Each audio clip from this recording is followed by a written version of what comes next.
Hey guys, we're gonna go get some new rigging today. They got stuff in here that I can't operate but want to. Come on in.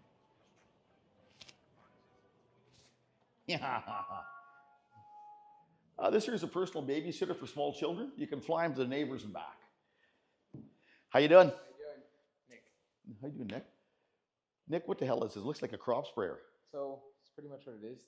This is an agricultural drone, right? So you got this big tank right here. You fill it with whatever you need: water, pesticides, fertilizers, and fly it around, right? But why?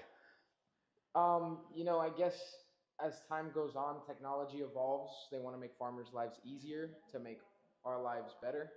So you fly it through there once and program it, and you just set it out and it'll go by and spray everything the same way it sprayed the first day? I guess, yeah. Oh, that's kind of cool. And how much will it lift? I can't tell you an exact weight. It must be about 25 kilos or something like that. It is a big boy. Like, it will lift that entire full tank, whether... That thing will bring you cakes of beer to the beach if you trained it up, eh? You get it to spray, just everybody sitting with their mouth open. Now, this is something over here. This virtual reality. Okay. Like, can anybody use that, or how does that work? These goggles right here, right? And you have a little flight stick in your hand, and it's all first person, and you fly it around the controls. It's really... Looks tough as Yeah. Look at this. Everything's in there, right? Basically, they have it like that because a lot of those FPV drones go through tighter holes and stuff like that to get more cinematic shots. What kind of camera does it have on it? Is it any good? So it does shoot in 4K, so it's pretty solid. They use FPV drones a lot for like real estate, so like you ever see those shots of, it starts outside and then it runs through the door, through the house? Yeah. That's an FPV drone. But it looks tough. You could run it into yeah. off. And then those are more the daily personal drones for people. Fly it at a beach. Why does this one got two headlights or two thingies on it? Or what so those are crash sensors, right? So that will it's got obstacle avoidance. So if it detects you getting too close to something, it'll either back up or move out of the way of it. That's the drone I have personally. I love it. The Mini 3 Pro. It's phenomenal. I tell you what, it would never get off the ground if you flying it. And these are bigger boys. Those are more professional use. Everything over here, you'll see a lot of these things have the under 249 gram things. That's so you don't have to get certain certifications to fly them in certain places and stuff like that. The heavier ones you have to register them with the FAA and stuff. Seriously, like a small airplane? Yeah, pretty much. Very interesting. Yeah. Cool, anyways, thanks for your time. No problem. Okay, my friend. Avery, the fans are going to be happy. We got a gimbal and audio. I'd be happy with just like an electric fan. This is great. Look at this thing going.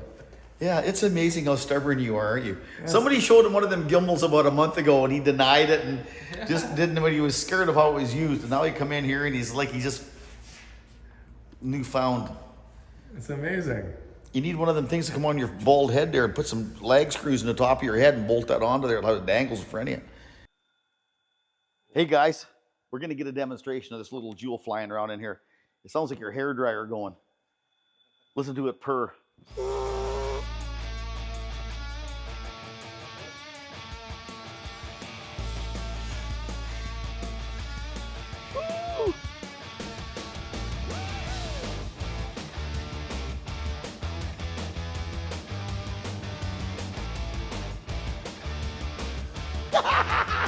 Where's my fly swatter?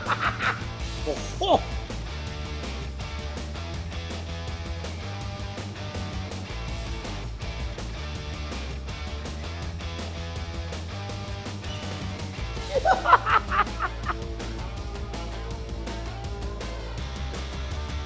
Oh.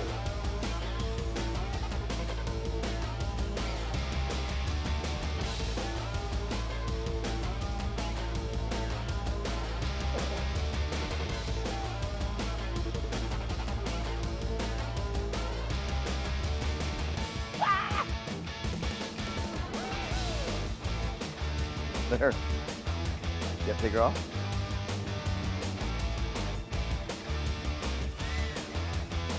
You know what? That thing looks fragile. It is not.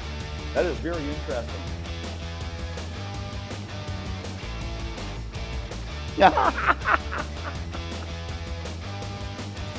I tell you what, that's pretty cool, eh?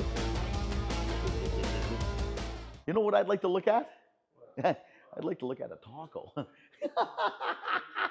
of several different varieties. Look at the out of here. Yes, taco time.